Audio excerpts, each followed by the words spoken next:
ప్రార్థన చేసుకుని ప్రారంభించుకుందాం. పరలోకమందున మా కన్న తండ్రి, మీ ఘనమైన శ్రేష్టమైన గొప్ప నామానికి వందనాలు తండ్రి. ఈ సాయంకాల సమయాన్ని మీ మాటలు నేర్చుకునే భాగ్యాన్ని మాకు దయచేసినందుకు మీకే కృతజ్ఞతాస్తుతులు తండ్రి. మీ మాటలు నేర్చుకున్న మాటల ప్రకారంగా మా జీవితాల్లో అన్వయించుకొని బ్రతకగలిగే బుద్ధిని, జ్ఞానాన్ని మాకు దయచేయమని వేడుకుంటూ ఈ ప్రార్థన యేసుక్రీస్తు వారి శ్రేష్టమైన నామంలో సమర్పించి వేడుకుంటున్నాను తండ్రి. ఆమేన్. ఈరోజు మన పాఠం బ్యాచిలర్ ఆఫ్ బైబిల్ థియాలజీ మొదటి సంవత్సరం. వారికి సంబంధించిన పాఠం నపుంసకత్వం సృష్టి లోపమా దేవుని శాపమా. నపుంసకత్వం సృష్టి లోపమా దేవుని శాపమా.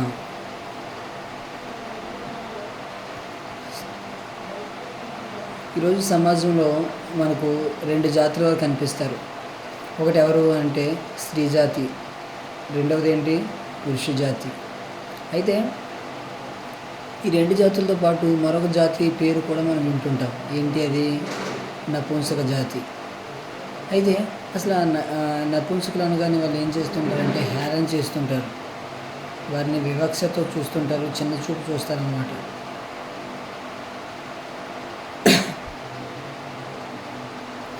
మానవులను స్త్రీగాను పురుషునిగాను దేవుడు సృజించినప్పుడు నపుంసకులు ఎలా జన్మిస్తున్నారు? అయితే తల్లి గర్భంలోని స్త్రీగాను పురుషులుగాను దేవుడు నియమిస్తున్నారు కదా, మరి నపుంసకులను పుట్టించడానికి కారణం ఏంటి? అలాగే ఈరోజు నపుంసకులుగా ఉన్నప్పుడు తల్లిదండ్రులు కూడా ఏం చేస్తున్నారంటే వారి పరువు ఎక్కడ పోతుందో, వారికి ఎక్కడ చెడ్డ పేరు వస్తుందని వాళ్ళ పిల్లలను కూడా వాళ్ళ పిల్లల్లో అలాంటి లక్షణాలు కలిగినప్పుడు వాళ్ళు ఏం చేస్తున్నారంటే వాళ్ళ పిల్లల్ని బయటికి పంపించేస్తున్నారు, ఇంటి బయటికి పంపించేసి అందరితో కలవనివ్వకుండా వేరుగా ఉంచేస్తున్నారు. ఇది ఎలా భావిస్తున్నారంటే దేవుడి శాపంగా ఎవరిని కలవనివ్వకుండా వాళ్ళు పక్కకు పెట్టేస్తున్నారు. అయితే ఈరోజు మన పాఠం నపుంసకత్వం సృష్టి లోపమా లేదా దేవుని శాపమా. అంటే నపుంసకులుగా ఉన్నవారు నపుంసకులు నపుంసకులు కూడా మరొక ఇంకా పేర్లు ఏంటి అంటే ఆడంగితనం గలవారు లేదా షండులు అనే అర్థాలు వస్తుంటాయి. అయితే ఈ నపుంసకత్వం అనేది సృష్టి లోపమా అంటే వాళ్ళు పుట్టేటప్పుడే ఒక లోపంతో పుడుతున్నారా అంటే స్త్రీగాను పురుషుడుగాను పుడుతున్నారు కదా. అదేవిధంగా నపుంసకత్వం అంటే ఈ నపుంసకులుగా పుట్టేటప్పుడే వాళ్ళు లోపంతో పుడుతున్నారా, వాళ్ళ పుట్టుకలో లోపం జరుగుతుందా, లేదంటే దేవుని యొక్క శాపం వల్ల వీళ్ళు నపుంసకులుగా పుడుతున్నారా అన్నది మన పాఠం అన్నమాట.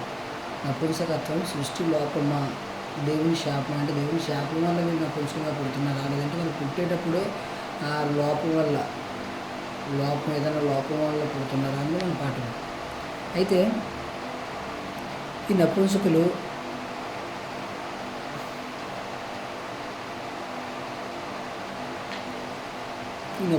కోసం యేసుక్రీస్తు చెప్పిన మంచి మాటలు మనం చూడగలిగితే మత్తయి సువార్త 19వ అధ్యాయం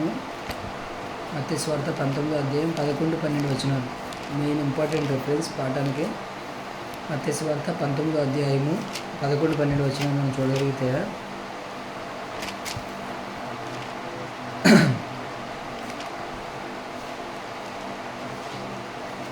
అందుకాయ అనుగ్రహం పొందిన వారు తప్ప మరి ఎవరు ఈ మాట అంగీకరింపనేరరు.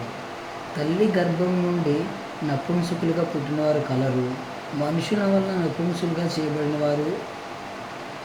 చేయబడిన నపుంసకులను కలరు.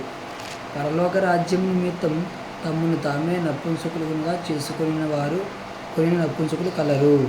ఈ మాటను అంగీకరింపగలవాడు అంగీకరించును గాక అని వారితో చెప్పాను. యేసుక్రీస్తు చెప్తున్నారు, దేవుని మాటలను అంగీకరించాలి అంటే అనుగ్రహం పొందిన వారే అంగీకరించగలరు అని చెబుతూ ఏమన్నారు అంటే ఇక్కడ 3 క్యాటర్లు మనకు కనిపిస్తున్నాయి. ఒకటి ఏంటి అంటే జాగ్రత్తగా రాసుకోవాలి, 3 పాయింట్స్. తల్లి గర్భం నుంచి నపుంసకులుగా పుట్టినవారు కలరు, ఇది ఫస్ట్. తల్లి గర్భం నుంచి నపుంసకులుగా పుట్టినవారు కలరు.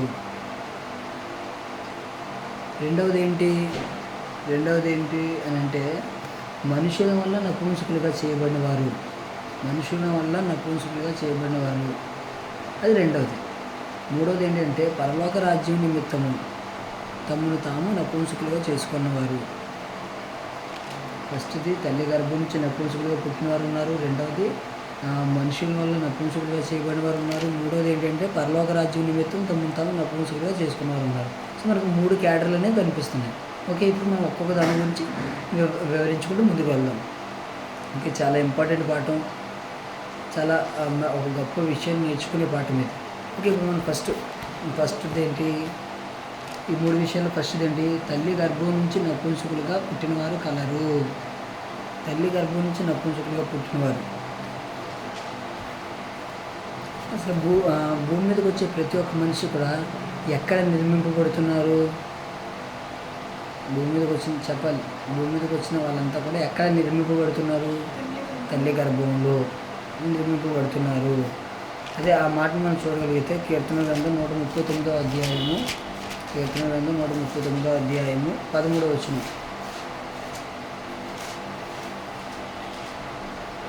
నా అంతరింద్రియములను నీవే కలుగజేసేటివి, నా తల్లి గర్భమందు నన్ను నిర్మించిన వాడు నీవే. నిజంగా తల్లి గర్భంలో ఎవరి నిర్మాణం జరిగినా దాని వెనక ఉన్నది ఎవరు? దేవుడు. దేవుడే నపుంసకులను తల్లి గర్భంలో నిర్మిస్తున్నారు. తల్లి గర్భంలో స్త్రీలు కానీ పురుషులు కానీ అందరూ కూడా తల్లి గర్భంలోనే దేవుడు చేస్తున్నారు. అయితే లింగ నిర్ధారణ కూడా ఎక్కడ జరుగుతుంది అని అంటే, లింగ నిర్ధారణ ఎలా జరుగుతుంది అని అంటే, స్త్రీలోని XX అనే క్రోమోజోములు ఉంటాయి. స్త్రీలోని XX అనే క్రోమోజోములు ఉంటాయి, పురుషులోని XY అనే క్రోమోజోములు ఉంటాయి. స్త్రీలో ఉన్న X అనే క్రోమోజోము, పురుషుల్లో ఉన్న X అనే క్రోమోజోము, ఈ రెండు కలిస్తే ఆడపిల్ల పుడతారు. స్త్రీలో ఉన్న X అనే క్రోమోజోము, పురుషుల్లో ఉన్న Y అనే క్రోమోజోము కలిస్తే పురుషులు పుడతారు. ఓకే, అయితే ఈ లింగ నిర్ధారణ శాస్త్రం నిర్ణయించలేదు.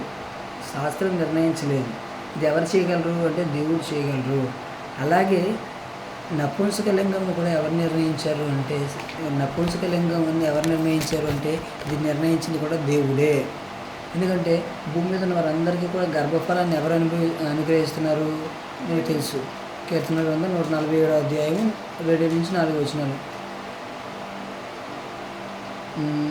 తన ప్రియులను నిద్రించుచుండగా ఆయన వారికి ఇచ్చుచున్నాడు. కుమారులు యెహోవా అనుగ్రహించు స్వాస్యము, గర్భఫలం ఆయన ఇచ్చు బహుమానమే. అంటే వాళ్ళు ఎలా ఉండాలని కోరుకున్నాడు? యవ్వన కాలం మంది పుట్టిన కుమారులు బలవంతుని చేతిలో బాణములు వంటివారు. అంటే ప్రతి ఒక్కరికి కూడా తన ప్రియులు నిద్రించుచుండగా దేవుడు వారికి గర్భఫలాన్ని ఇస్తున్నాడంటే, ప్రతి ఒక్కరు స్త్రీ పురుషుల కలయిక వల్ల దేవుడు వారికి, స్త్రీ కానీ పురుషులు కానీ ఎవరు పుట్టినా సరే, ఎవరు దైవాలు పుడుతున్నారు అంటే దేవుడు దయ వల్ల. దేవుడు గర్భఫలాన్ని వారికి బహుమానంగా ఇస్తున్నారు. అయితే నపుంసకులు కూడా ఎవరు అంటే వాళ్ళు కూడా దేవుడిచ్చు బహుమానమే. ఎందుకంటే అందరినీ తల్లి గర్భంలో నిర్మించేది దేవుడే, అందరికీ గర్భఫలాన్ని అనుగ్రహించేది దేవుడే. అదేవిధంగా ఈ నపుంసకులు కూడా తల్లి గర్భంలో చేసేది ఎవరు అని అంటే దేవుడే. తర్వాత దేవుడు ప్రారంభంలో ఎలా చేశారు అంటే, సృష్టి కార్యక్రమంలో ఎలా చేశారు? జంతువులన్నీ చేసినారు, మనిషిని చేసినప్పుడు ఏ జాతులు పెట్టారు అని అంటే, ఆదికాండము 1వ అధ్యాయం 27వ వచనం. ఆదికాండము 1వ అధ్యాయం 27వ వచనంలో మనం చూడగలిగితే, దేవుడు తన స్వరూపమందు నరుని సృజించెను, దేవుని స్వరూపమందు వారిని సృజించెను, స్త్రీనిగాను పురుషునిగాను వారిని సృజించెను. ఇది చూస్తే ఇక్కడ మనం చూస్తే దేవుడు ప్రారంభంలో ఏ జాతిని చేశారు? స్త్రీ జాతిని, పురుష జాతిని. దేవుడు తన పోలుకు చొప్పున స్త్రీ జాతిని, పురుష జాతిని చేయడం జరిగింది. అంటే ప్రారంభంలో ఎన్ని జాతులు ఉన్నాయి? 2 జాతులు ఉన్నాయి. అప్పుడు నపుంసక జాతి ఉందా? లేదు. స్త్రీ జాతి, పురుష జాతి ఉంది. అయితే ప్రారంభంలో స్త్రీ జాతి, పురుష జాతి ఉంది. తరువాత మధ్యస్థంగా ఈ నపుంసక జాతి ప్రారంభం లేదు, తర్వాత వచ్చింది అంటే దానికి కూడా ఒక కారణం అనేది ఉంటుంది. ఏ కారణం లేకుండా దేవుడు ఏదైనా చేస్తారంటే ఆయన ఏమి కూడా చేయరు.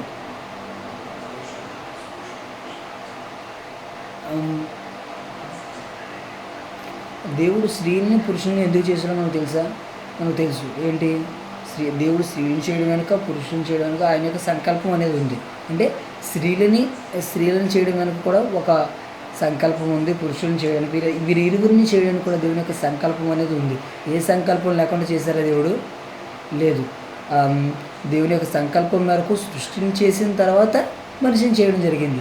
అంటే దేవుని యొక్క సంకల్పంలో భాగంగానే స్త్రీలను పురుషులను దేవుడు చేసినప్పుడు మరి ఏ సంకల్పం లేకుండా నపుంసకులను చేస్తారా దేవుడు? ఇప్పుడు ఏ పని లేకుండా దేవుడు నపుంసకులను చేస్తారా? చేయరు. మనమే ఏదైనా ఒక పని చేస్తున్నామంటే ఆ చేసే పనికి ఒక కారణం అనేది ఉంటుంది. ఎవరైనా మనం ప్రశ్నించారనుకోండి, ఎందుకు మీరు ఈ పని చేస్తున్నారని అనుకోండి, దీనికోసం చేస్తున్నామండి అని చెప్పేసి అంటాం. అంటే భూమి మీద మనిషిగా ఉన్న మనమే ఏదైనా ఒక పని చేస్తే ఏదో ఒక కారణం చేత చేసేటప్పుడు మరి దేవుడు నపుంసక జాతిని చేశారంటే ఏ కారణం లేకుండా ఉంటుందా? ఏ కారణం లేకుండా ఉండదు. నపుంసక జన్మను పొందడానికి దేవుని యొక్క నిర్ణయం, దేవుని యొక్క సంకల్పం కూడా ఉంది. అది ఈరోజు భూమి మీద ఉన్న ప్రతి ఒక్క జాతి కూడా ఎవరి నుంచి వచ్చింది మనకు తెలుసు. ఎవరి నుంచి వచ్చింది? ఆదాము వాళ్ళ నుంచి వచ్చింది. ఆదాము గారి నుంచి. ఏంటి? అపోస్తుల కార్యాలు 17:26 మనకు తెలిసిన మాట. అపోస్తుల కార్యాలు 17:26 యావత్ భూమి మీద కాపురం ఉండుటకు ఆయన ఒకరి నుండి ప్రతి జాతి మనుషులను సృష్టించి.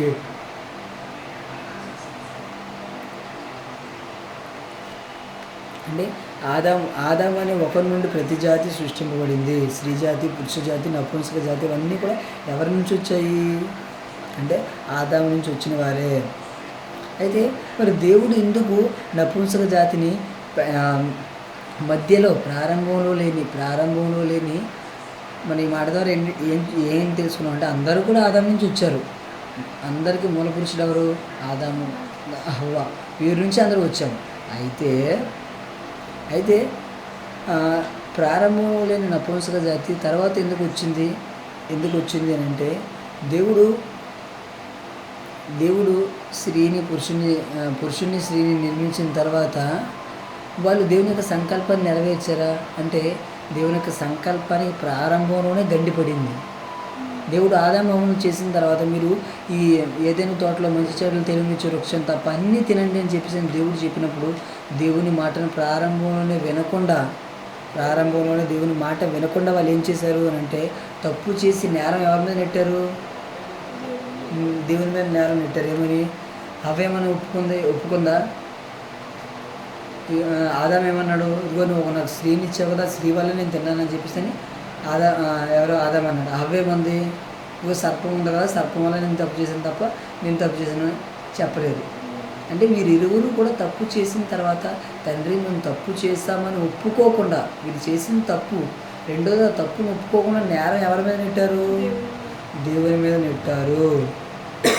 అంటే దేవుడు చేసిన స్త్రీ జాతి, పురుష జాతి వీరిరువురు కూడా దేవుని యొక్క సంకల్పాన్ని, దేవుని యొక్క ప్రణాళికను పక్కన పెట్టి వీళ్ళు ఏం చేశారు అని అంటే ఇదిగో వీళ్ళు తప్పు చేశారు. తప్పు చేసి నేరం ఎవరి మీద నెట్టారు? దేవుని మీద నెట్టారు. అయితే దేవుడే నిర్మాణకుడిగా ఉండి దేవుడు ఏం చేశారంటే ఈ రెండు జాతుల వల్ల దేవునికి నిరాశను మిగిల్చిన తర్వాత దేవుడే నిర్మాణకుడిగా ఉండి ఏం చేశారంటే ఈ నపుంసక జాతిని తీసుకొని వచ్చారు. ఈ నపుంసక జాతిని తీసుకొని వచ్చి నపుంసకులుగా పుట్టిస్తున్నారు. ఓకే, ఇక్కడ వరకు మనం ఏం నేర్చుకున్నాము అని అంటే తల్లి గర్భం నుంచి వచ్చిన నపుంసకులు అని అంటే భూమి మీద ఉన్న వారందరికీ కూడా భూమి మీదకి వచ్చే ప్రతి ఒక్కరు కూడా రావాలి అని అంటే అది దేవుని వల్లే రావాలి. తల్లి గర్భంలో 9 నెలలు అన్ని అవయవాలను చేసేది ఎవరు? దేవుడు. అదేవిధంగా తల్లిదండ్రులకు గర్భఫలంగా ఇచ్చేది ఎవరు? దేవుడు. అదేవిధంగా అందరూ ఎవరి నుంచి వచ్చారు? ఆదాము గారి నుంచి వచ్చారు. అదేవిధంగా దేవుడు ప్రారంభంలో ఏ జాతిని చేశారు? స్త్రీ జాతిని, పురుష జాతిని చేశారు. అది చేసిన తర్వాత మరి ఎందుకు ఈ నపుంసక జాతిని చేయవలసి వచ్చింది? ఎందుకు ఈ నపుంసక జాతి వచ్చింది అని అంటే వీరిరువురిని చేసిన తర్వాత వీరిరువురు వల్ల దేవుని యొక్క ఆశ, దేవుని యొక్క సంకల్పం నెరవేరాయా అంటే నెరవేరలేదు. అలా నెరవేరలేనప్పుడు దేవుడు నపుంసక జాతిని దేవుడు తల్లి గర్భం ద్వారా బయటికి రప్పించడం అనేది జరిగింది. ఎందుకు ఆ జాతిని కోరుకున్నాడో మనం తర్వాత పాటలో తెలుసుకున్నాం. ఓకే, అయితే ఈ నపుంసక జాతిని ఈ నపుంసక జాతిని కూడా దేవుడు తల్లి గర్భం నుంచి దేవుడు రప్పిస్తున్నారు. అంటే తల్లి గర్భం నుంచి పుట్టిన నపుంసకులు కలరు అంటే వారిని చేస్తున్న దేవుడు అని మనకు అర్థమైంది. ఇక రెండో పాయింట్ మనం ఏం చదువుకున్నాం? మనుషుల వల్ల నపుంసకులుగా చేయబడిన వారు అంటే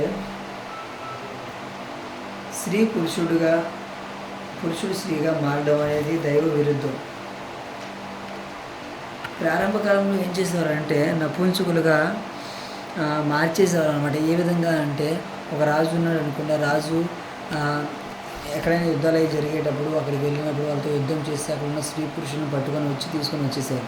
వచ్చేసేటప్పుడు స్త్రీలను కొన్ని పనుల్లో పెట్టేసేవారు, పురుషులను కొన్ని పనుల్లో పెట్టేసేవారు. అదేవిధంగా రాణి దగ్గర మరి కొన్ని పనులు ఉంటాయి, కొన్ని కష్టమైన పనులు ఉంటాయి. స్త్రీలు చేయగలరా? స్త్రీలు చేయలేరు. సో పురుషులు చేయాలి. అందుకని ఇప్పుడు పురుషుల్ని అక్కడ పెడతారు. సో ఇప్పుడు అక్కడ పురుషులు పెట్టినప్పుడు ఒకవేళ రాణి ఏమైనా పురుషుని కోరుకుంటే, లేదంటే పురుషుడు ఏమైనా రాణి కోరుకుంటే, సో ఇలాంటిది కూడా జరిగే అవకాశం ఉందని చెప్పేసి ఏం చేసేవారంటే ఆ పురుషులను నపుంసకులుగా మార్చి ఆ రాణి దగ్గర పెట్టేవారు. సో ఇప్పుడు ఆ పురుషులను నపుంసకులుగా మార్చి పెట్టారనుకోండి, వాళ్ళకి ఏముంటుంది? ఇప్పుడు నపుంసక జాతి అంటే దీని గురించి ఫస్ట్ నపుంసక జాతి అంటే ఏంటంటే స్త్రీ అనగా స్త్రీకి తగ్గ దేవుడు కొన్ని అవయవాలు పెట్టడం జరిగింది, పురుషుడు అంటే పురుషులకు తగ్గ కొన్ని అవయవాలు పెట్టడం జరిగింది. అయితే ఇప్పుడు నపుంసక జాతి అంటే వీరిలో ఈ 2 అవయవాలు ఉంటాయి. స్త్రీకి సంబంధించిన అవయవాలు ఉంటాయి, పురుషునికి సంబంధించిన అవయవాలు ఉంటాయి. అవి ఎంతగా ఉంటాయంటే మరి వెల్ డెవలప్డ్గా కాకుండా కొంచెం లైట్గానే ఉంటుంది అనమాట.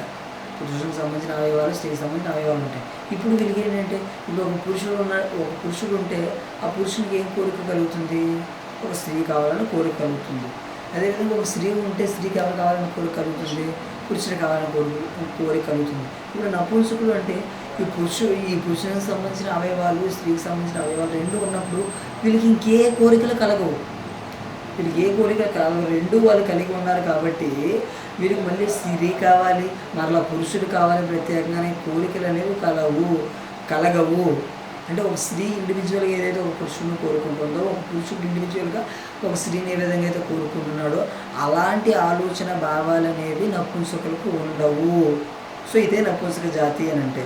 అయితే మరి ఇలా రాజులు చేసేవారు అనమాట. ఎందుకు చేసేవారంటే ఒకవేళ తీసుకొచ్చిన పురుషులు వీళ్ళంతా కూడా అలాగే వదిలేస్తే వీళ్ళకి మళ్ళీ అలాంటి కోరికలు ఏమైనా కలిగితే అక్కడ మళ్ళీ ప్రమాదం జరిగే అవకాశం ఉంది అని చెప్పేసి వాళ్ళు ఏం చేసేవారు అని అంటే వాళ్ళని షండులుగా నపుంసకులుగా మార్చేసి దాని దగ్గర పెట్టేవారు అనమాట.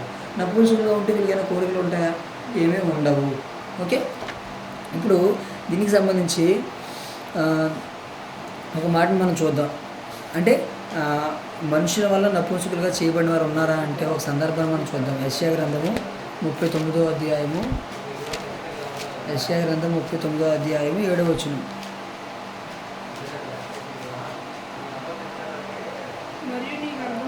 మరియు నీ గర్భమందు పుట్టిన నీ పుత్ర సంతును బబులోను రాజు నగరునందు నపుంసకులుగా చేయుటగా వారు తీసుకొని పోదురు. అంటే ఇక్కడ యోధారాజు అయిన హిజ్కియా సంతానమునకు దేవుడిచ్చిన శాపం వల్ల ఇది సంభవించింది. అయితే ఇప్పుడు బబులోను రాజు ఏం చేస్తాడట? వచ్చి తీసుకొని వెళ్ళిపోయి, అంటే నీ పుత్ర సంతును అనగా నీకు పుట్టిన ఎవరైతే సంతానం ఉన్నారో వారిని తీసుకొని వెళ్ళిపోయి నపుంసకులుగా చేస్తారు. అంటే పురుషుల్ని వాళ్ళు ఏం చేస్తారు? నపుంసకులుగా చేస్తారు అని మనకు అర్థమైంది. అదేవిధంగా ఈరోజు మనుషుల్లో ఏం చేస్తున్నారు? కొందరు ఏం చేస్తున్నారు అంటే పురుషులుగా ఉండి స్త్రీగా మారి, పురుషులుగా ఉన్నవారు స్త్రీగా మారి ఆ తర్వాత వేరే పురుషుని వివాహం చేసుకోవాలని కోరుకుంటున్నారు. పురుషులైన వారే స్త్రీగా మారి వాళ్ళు వేరే స్త్రీని వేరొక పురుషుని వివాహం చేసుకోవాలని కోరుకుంటున్నారు. కానీ దేవుడు ప్రారంభం నుంచి ఏం చెబుతున్నారు స్త్రీ పురుషుల కోసం అని అంటే ద్వితీయోపదేశకాండము 22వ అధ్యాయము 5వ వచనం మనం చూడగలిగితే, స్త్రీ పురుషుని వేషం వేసుకోనకూడదు, పురుషుడు స్త్రీ వేషం ధరింపకూడదు, అలాగే చేయవారందరూ నీ దేవుడైన యెహోవాకు హేయులు. అంటే దేవుడు ఏం చెప్తున్నారంటే స్త్రీ పురుషుని వేషం వేసుకోనకూడదు, పురుషుడు స్త్రీ వేషం ధరింపకూడదు.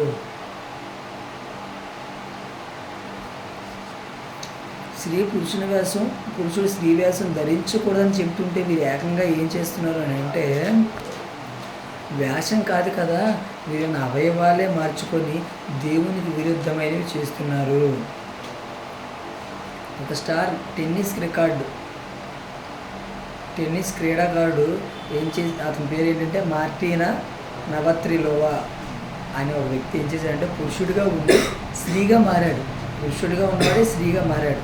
ఇదేంటి అంటే అక్రమము. సో ఇప్పుడు వీరిని ఏమంటారు అంటే, ఇక్కడ మనం గమనించాలి ఏంటంటే నపుంసకులు అంటే ఎవరు, ట్రాన్స్జెండర్స్ అంటే వీళ్ళు వేరు. ఇప్పుడు నపుంసకులు అని అంటే స్త్రీ యొక్క అవయవాలు, స్త్రీకి ఉండే ప్రధాన అవయవము, పురుషుడికి ఉండే ప్రధాన అవయవాలు, ఈ 2 అవయవాలు కలిసి ఉన్నవారు నపుంసకులు. ఇక్కడ ఇంకొక జాతి ఉంది ఏంటంటే ట్రాన్స్జెండర్స్. ఈ ట్రాన్స్ మార్పిడి, జెండర్ అవయవము ఏంటి, లింగము.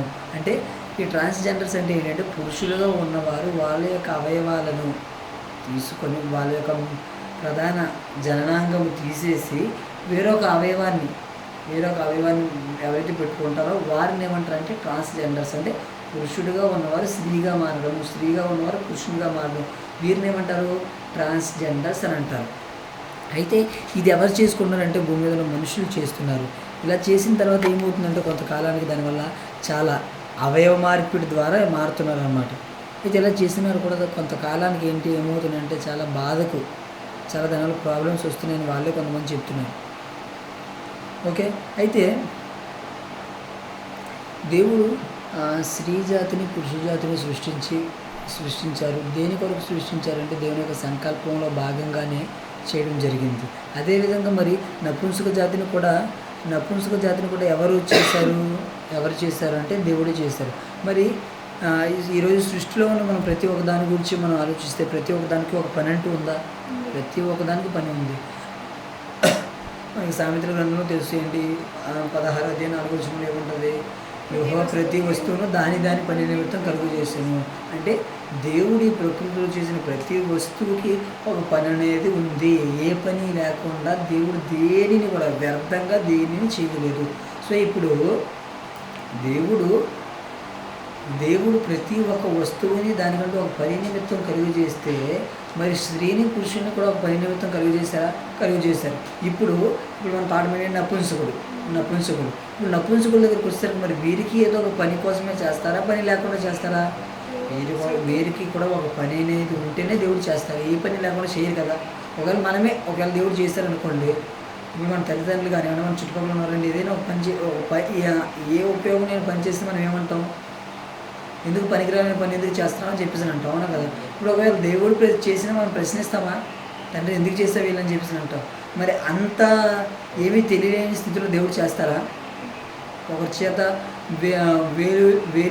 వేలెత్తి చూపించుకునేటట్టు దేవుడు చేస్తారా? చేయదు. అంటే దేవుడు చేసిన ప్రతి దానికి కూడా ఒక సంకల్పము, ఒక పరమార్థం అనేది ఉంటుంది. మరి నపుంసకులు కూడా దేవుడు ఎందుకోసం చేశారు అని అంటే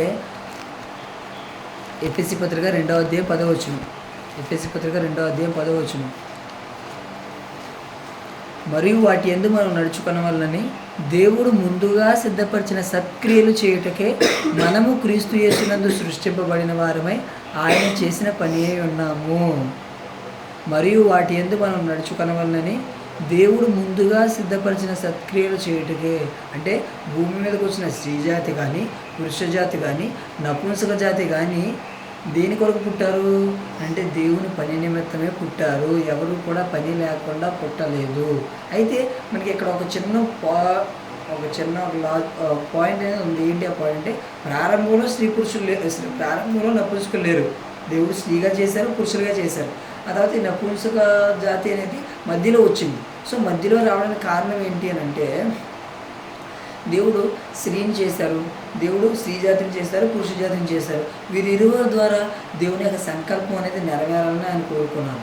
అయితే మరి దేవుని యొక్క సంకల్పం నెరవేరిందా అంటే దేవుని యొక్క సంకల్పం నెరవేరలేదు. ప్రారంభంలోనే ఆదామవ్వలు కూడా తప్పు చేశారు. ఫస్ట్ పాయింట్, ఆ తప్పు దేవుని మీద నెట్టివేశారు. ఆ తర్వాత వచ్చేసి జనాంగాన్ని మనం చూసిన ఆ తర్వాత వచ్చిన జనాంగాన్ని మనం చూసినా అందరినీ దేని కొరకు పుట్టించారంటే దేవుని యొక్క పని నిమిత్తమే చేశారు దేవుడు. అయితే పని నిమిత్తం కలిగి చేసిన దేవుని పనిని గుర్తించి బ్రతికేవారు ఉన్నారంటే దేవుని పనిని గుర్తించి బ్రతికేవారు ఎవరు లేరు. ఒక పురుషుడు అయితే తనకున్న కోరికను నెరవేర్చుకోవడానికి ఎంతో ప్రయాసపడుతున్నాడు. ఒక స్త్రీ అయితే తనకున్న ఎన్నో కోరికలు నెరవేర్చుకోవడానికి ఆ స్త్రీ ప్రయాసపడుతుంది. అంటే పురుషుడు స్త్రీలు వీరిరువురు కూడా ఏం చేస్తున్నారంటే వారికి ఉన్న అవయవాలు, వారికి ఉన్న కోరికలు బట్టి ఏంటంటే వారి యొక్క కోరికలు నెరవేర్చుకోవడానికి వారు ప్రయాసపడుతున్నారు తప్ప దేవుని యొక్క సంకల్పాన్ని నెరవేర్చడం లేదు. ఒక స్త్రీ తన జన్మ వెనుక పరమార్థం ఏంటో తెలుసుకొని దేవుని కొరకు బ్రతకట్లేదు. ఒక పురుషుడు తన యొక్క జన్మ వెనుక పరమార్థాన్ని తెలుసుకొని దేవుని కొరకు బ్రతకట్లేదు. అంటే ఈ స్త్రీ జాతి, పురుష జాతి, ఈ రెండు జాతులు కూడా ఏం చేస్తున్నాయి అంటే దేవుని యొక్క సంకల్పాన్ని పూర్తిగా పక్కన పెట్టేసి వాళ్ళకున్న కోరికలు, వాళ్ళకున్న అవయవాలు, వాళ్ళకున్న కోరికలు, వాళ్ళకున్న ఆశలను బట్టి వాటిని నెరవేర్చుకోవడంలోనే వారు ముందున్నారు తప్ప దేవుని యొక్క సంకల్పాన్ని గుర్తించి పని చేయడం లేదు, నెరవేర్చట్లేదు. సో ఇలాంటి సమయంలో దేవుడు ఒక నిర్ణయం తీసుకున్నారు. ఏంటి ఆ నిర్ణయం అని అంటే ఇప్పుడు భూమి మీద ఒక జాతిని అనేది నేను సృష్టిస్తాను. ఆ జాతికి ఏంటంటే ఇగో స్త్రీకి ఉండే కోరికలు, పురుషునికి ఉండే కోరికలు ఏవి ఉండవు. స్త్రీకి ఉండే కోరికలు, పురుషునికి ఉండే కోరికలు ఏవి కూడా ఉండవు. ఏ కోరికలు లేకుండా వీళ్ళు ఉంటారు. ఇప్పుడు ఏ కోరికలు లేకుండా ఉన్నారంటే దేవుని యొక్క సంకల్పాన్ని నెరవేర్చడానికి ఆటంకం ఏమైనా ఉంటుందా? ఏమి ఉండదు. ఇప్పుడు పురుషుడైతే స్త్రీ కావాలని కోరుకోవచ్చు, స్త్రీ అయితే పురుషుడు కావాలని కోరుకోవచ్చు. ఇప్పుడు వీరికి ఈ రెండు కలిపి ఉన్నాయి కాబట్టి, ఈ రెండు స్త్రీ పురుషులు వీళ్ళు రెండు కలిసి ఉన్న జాతి ఈ నపుంసక జాతి కాబట్టి ఇప్పుడు ఈ రెండు కలిగి ఉన్న వీరికి స్త్రీ మీద కోరిక కలగదు, పురుషుని మీద కోరిక కలగదు. ఇలాంటి వారు ఏ కోరిక కలగదు కాబట్టి దేవుని యొక్క సంకల్పాన్ని నెరవేర్చే అవకాశం ఉందని దేవుడు తరువాత స్త్రీ జాతిని, పురుష జాతిని చేసిన తరువాత ఈ నపుంసక జాతిని చేసి ఈ సమాజంలో ప్రవేశపెట్టి వీరి ద్వారా మీరు పాఠం నేర్చుకోవాలని దేవుడు ప్రవేశపెట్టడం జరిగింది. అయితే మరి అలా ప్రవేశపెట్టిన వారు కూడా నిజంగా ఏం చేస్తున్నారంటే వాళ్ళ యొక్క జన్మ సంకల్పాన్ని ఎరుగకుండా, నిజంగా నపుంసక జాతి అంటే ఇదిగో ఎటువంటి కోరికలు లేకుండా దేవుని కొరకు దేవుని యొక్క సంకల్పాన్ని నెరవేర్చాలి అన్న విషయాన్ని గుర్తించి దేవుని పని చేయాలి.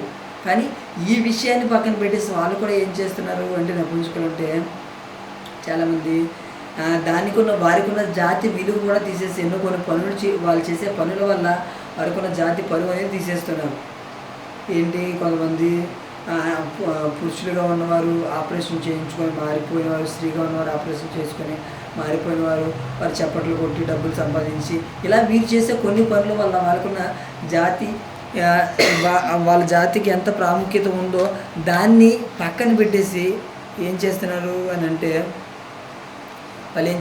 వాళ్ళని కూడా అపోది ఏం చేసిందంటే నిష్ఫలులుగా, అంటే స్త్రీ పురుషులు నెరవేర్చలేని దేవుని యొక్క సంకల్పం నపుంసకులు నెరవేర్చాలని దేవుడు వారిని ప్రవేశపెట్టడం చేస్తే వారు కూడా దేవుని యొక్క ఆశయాలను నెరవేర్చనీయకుండా చేసింది అపవాది.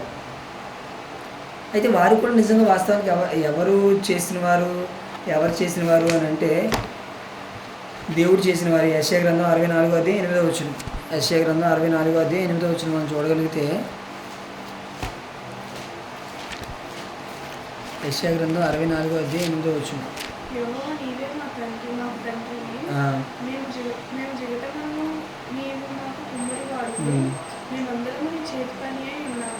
మేమందరము యెషయా గ్రంథం 64:8 మేమందరం నీ చేతి పని ఉన్నాము అంటే నపుంసకులు కూడా దేవుడు ఎవరిని కూడా తృణీకరించట్లేదు. యెహోవా నీవే మాకు తండ్రివి, మేము జగటమన్ను, నీవు మాకు కుమ్మరివాడువు, మేమందరం నీ చేతి పని అయి ఉన్నాము అని అంటే దేవుడు నపుంసకులు కూడా తృణీకరించట్లేదు. దేవుని వల్ల జన్మను పొందిన నపుంసకులు ఈరోజు సమాజం ఏం చేస్తుంది, చాలా హేళనగా చూస్తుంది. పురుషులు వివాహం చేసుకోవడానికి ఇష్టపడకపోతే వారిని ఏమంటున్నారు, నువ్వు నపుంసకుడివా అని హేళన చేస్తున్నారు. అయితే నపుంసకులు కూడా ప్రతి అవయవాన్ని చేసింది ఎవరు, దేవుడే. కేవలం ఏది డిఫరెన్స్గా ఉంటుంది అంటే ఆ మర్మాంగాలు ఏవైతే ఉన్నాయో అవి మాత్రమే డిఫరెంట్గా ఉంటాయి. కానీ మిగిలిన వాటన్నిటిని కూడా చేసింది ఎవరు, అవి కూడా చేసింది ఎవరు, దేవుడే. నిజంగా స్త్రీ పురుష జాతులకు మార్గదర్శిగా ఉండాలని దేవుడు చేయడం జరిగింది. అయితే నిజంగా నపుంసకులకు దేవుడు ఎలాంటి అభయాన్ని ఇస్తున్నాడో మనం చూడగలిగితే యెషయా గ్రంథము 56వ అధ్యాయము యెషయా గ్రంథము 56వ అధ్యాయం 3-5 వచనాలు. యెషయా గ్రంథం నిశ్చయంగా యెహోవా జనుల నుండి నన్ను వెలివేయనని అనుకోవద్దు. షండు నేను ఎండిన చెట్టు అని అనుకోవద్దు. నేను నియమించిన విశ్రాంతి దినములను ఆచరించి నాకు ఇష్టమైన వాటిని కోరుకొనుచు నా నిబంధనలను ఆధారం చేసుకొనుచున్న షండులను వచ్చి యెహోవా ఇలాగ సెలవిచ్చున్నాడు. నా ఇంటలో నా ప్రాకారములలోనూ ఒక భాగంలో వారికి ఇచ్చేదను. కొడుకులు కూతురు అని అనిపించుకుంటుంటే శ్రేష్టమైన పేరు వారికి పెట్టుచున్నాను. కొట్టివేయబడిన ముఖ్యమైన పేరు వారికి పెట్టుచున్నాను. ఓకే. షండు నేను ఎండిన చెట్టుని అనుకోనవద్దు. నేను నియమించిన విశ్రాంతి దినములను అంటే నువ్వు పనికిరాని అని అనుకోవద్దు.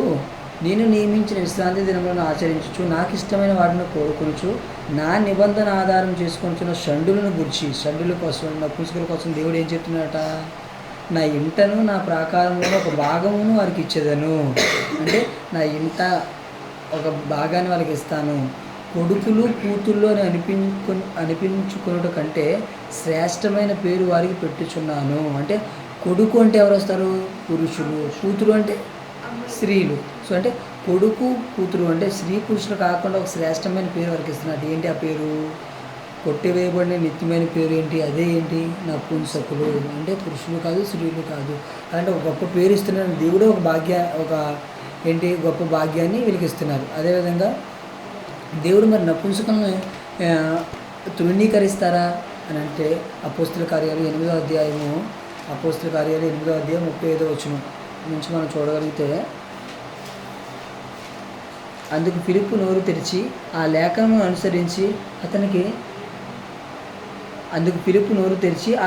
అనుసరించి అతనికి యేసును గూర్చి సువార్త ప్రకటించెను.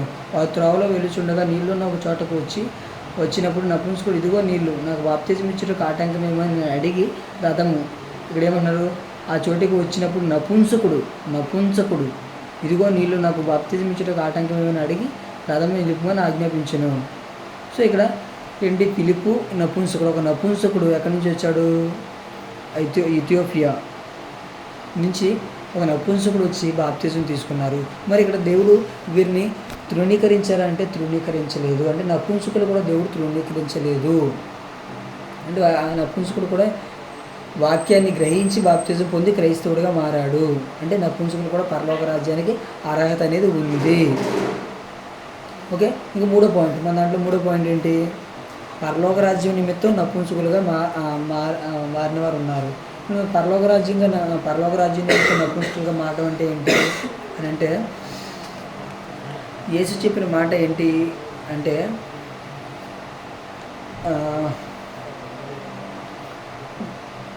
యేసు చెప్పిన మాట ఏంటి అని అంటే, యేసుక్రీస్తు ఒక మాట చెప్తారు. ఏమని? తల్లినైనా తండ్రినైనా నాకంటే ఎక్కువగా ప్రేమించేవాడు నాకు పాత్రుడు కాడు అని చెప్పేసి అంటారు. అంటే ఈరోజు స్త్రీగా ఉన్నవారు కానీ పురుషులుగా ఉన్నవారు కానీ వీరిరువురు దేవుని యొక్క సంకల్పాన్ని నెరవేర్చాలి. అలా నెరవేర్చడం లేదు. అయితే యేసుక్రీస్తు ఏమన్నంటే, నా నిమిత్తం ఎవరు నా వారు అని అంటే, తల్లి కానీ తండ్రిని కానీ భూమి మీద ఎవరిని కూడా నాకంటే ఎక్కువగా ప్రేమించేవారు నాకు పాత్రలు కాదు అని అంటున్నారంటే, భూమి మీద మనం దేవుని కంటే ఎక్కువగా దేన్ని ప్రేమించకూడదు. తల్లి మీద కోరుకున్నా, తండ్రి మీద కోరుకున్నా, పిల్లల మీద కోరుకున్నా, భర్త మీద కోరుకున్నా, భార్య మీద కోరుకున్నా, లోకంలో ఉన్న వాటి మీద కోరుకున్నా, ఇవన్నీ చంపుకొని మన యొక్క కోరి దేని మీద ఉండాలి? దేవుని మీద ఉండాలి. ఓకే. అదేవిధంగా మనం వేటిని చంపుకోవాలో ఒక మాటను చూడగలిగితే కొలస్సీ పత్రిక 3వ అధ్యాయము 5వ వచనం.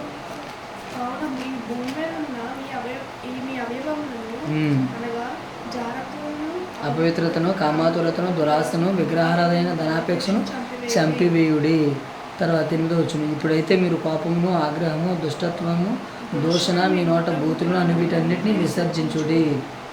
తర్వాత 10వ వచనం.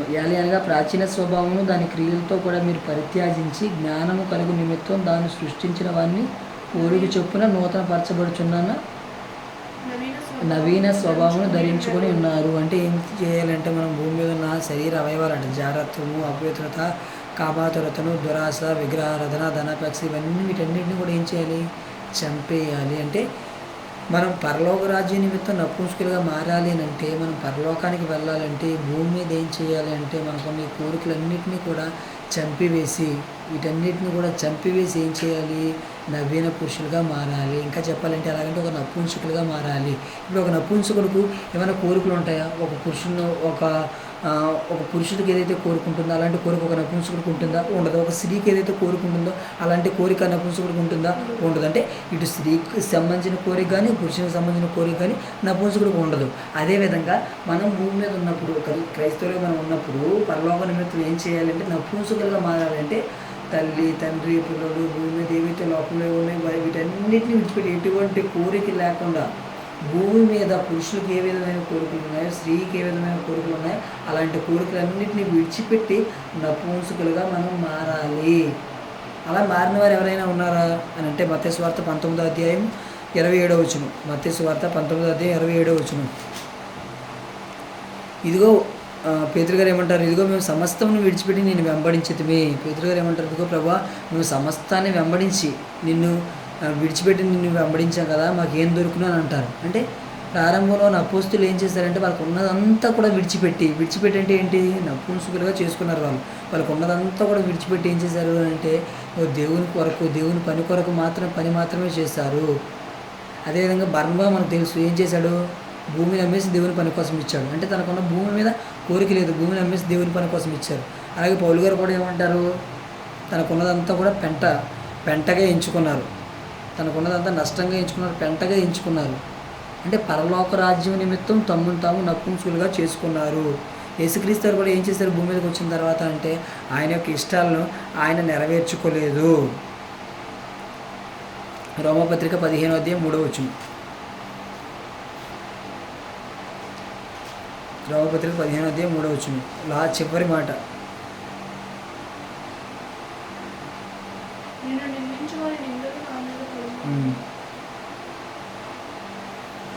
రోమపత్రిక 15వ అధ్యాయం 3వ వచనం చివరి మాట.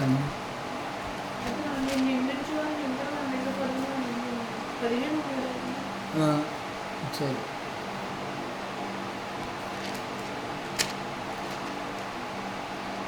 క్రీస్తు కూడా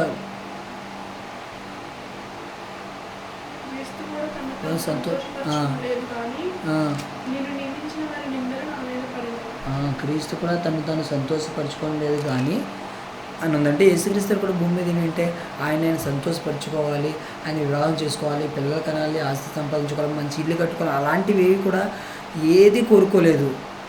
ఏది కోరుకోకుండా తను సంతోషపరచుకోవాలనుకోకుండా పరలోకంలో ఉన్న దేవుణ్ణి సంతోషపరచాలని ఆయన పనిచేశారు. అంటే భూ సంబంధమైన కోరికలు లేని వారిగా మారాలి. యేసుక్రీస్తు వారు ఈ మాట ఎవరు అంగీకరించగలరు అంటే దేవుడు అనుగ్రహం పొందిన వారే ఈ మాటను అంగీకరించగలరు. పరలోక రాజ్యం నిమిత్తం లోకంలో ఉన్న ఆస్తులను, ఆశలన్నింటినీ విడిచిపెట్టి దేవుణ్ణే ఆస్తిగా కలిగి వారు ఎవరు? నపుంసకులు. సో నపుంసకులుగా మనం మారాలి. ఓకే, నపుంసకత్వం సృష్టి లోపమా దేవుని శాపమా అంటే సృష్టి లోపము కాదు, దేవుని యొక్క శాపం కాదు. వాళ్ళు పుట్టేటప్పుడు లోపంతో పుట్టట్లేదు, అదేవిధంగా దేవుని యొక్క శాపం వల్ల కూడా నపుంసకులుగా మారడం లేదు. ఇంట్లో 3 పాయింట్లు ఉన్నాయి. ఏంటి అవి అని అంటే ఫస్ట్ది తల్లి గర్భం నుంచి నపుంసకులుగా పుట్టినవారంటే దేవుడు కొంతమందిని తల్లి గర్భం నుంచి నపుంసకులుగా పుడుతున్నారు. ఎందుకు పుట్టిస్తున్నాడు దేవుడు వారిని అని అంటే ఈ నపుంసక జాతికి ఎటువంటి కోరికలు లేకుండా ఉంటే వీరైనా దేవుని యొక్క సంకల్పాన్ని నెరవేరుస్తారు అని దేవుడు పుట్టించడం జరిగింది. పోనీ అది కూడా నెరవేరుతుందా అంటే అపవాది వారిని కూడా వారి యొక్క జన్మ పరమార్థాన్ని తెలుసుకోకుండా చేసేసింది. తర్వాత మనుషులుగా నపుంసకులుగా అంటే కొంతమంది ఆ కాలంలో రాజుల దగ్గర కొంతమంది మనుషులు పురుషులు పెట్టడానికి నపుంసకులుగా చేసేవారు. ఆ తర్వాత ఈరోజు భూమి మీద ఎంతోమంది ఏం చేస్తున్నారు అని అంటే నపుంసకులుగా పురుషులుగా ఉన్నవారు స్త్రీలుగా మారిపోయి, స్త్రీలుగా ఉన్నవారు స్త్రీలుగా ఉన్న పురుషులుగా మారిపోతున్నారు. ఇది కరెక్ట్ కాదు. మూడోది ఏంటి? పరలోక రాజ్యం నిమిత్తం నపుంసకులుగా చేయబడిన వారంటే మనం ఎలా మారాలి? ఈ పాఠం ద్వారా మనం ఏం నేర్చుకోవాలంటే పరలోక రాజ్యం నిమిత్తం దేవుడు నపుంసకులను ఎందుకు దేవుడు చేశారు అని అంటే, ఈ భూమి మీద దేవుడు స్త్రీలను పుట్టించాడు, పురుషుల్ని పుట్టించాడు, స్త్రీలను పుట్టించాడు. వీరిరువురి ద్వారా దేవుని యొక్క సంకల్పం నెరవేరడం లేదు కాబట్టి ఈ రెండు అవయవాలు కలిపి ఒక జాతిని పుట్టిస్తాను. వీళ్ళకి ఎటువంటి కోరిక ఉండదు, వీరు నా కొరకు బ్రతుకుతారు, ఒక పాఠాన్ని నేర్పిస్తారు, ఒక మార్గదర్శిగా ఉంటారని నపుంసక జాతిని పెట్టడం జరిగింది. కానీ వాళ్ళు కూడా దేవుని యొక్క సంకల్పాన్ని నెరవేర్చడం లేదు. ఇప్పుడు మనం కూడా ఏం చేయాలి? ఇప్పుడు క్రైస్తవులైన మనం ఏం చేయాలి అని అంటే, మనము నపుంసక జాతికి ఏవైతే లక్షణాలు ఉన్నాయో అంటే ఎటువంటి కోరికలు లేకుండా, స్త్రీకి సంబంధించిన కోరికలు కానీ పురుషులకు సంబంధించిన కోరికలు కానీ ఏవీ లేకుండా ఏ విధంగా అయితే ఉన్నారో, క్రైస్తవులైన మనం కూడా స్త్రీకి సంబంధించిన కోరికలు, పురుషులకు సంబంధించిన కోరికలు, లోకం కోసము, బంధుమిత్రులు, తల్లిదండ్రులు, ఇలాంటి కోరికలన్నింటినీ పక్కన పెట్టి, నపుంసకులకు ఏ విధంగా అయితే ఇటువంటి కోరికలు ఉండవో అలా మనం మారి దేవుని కొరకు పనిచేసి పరలోకానికి వెళ్ళాలి. ఇది మెయిన్.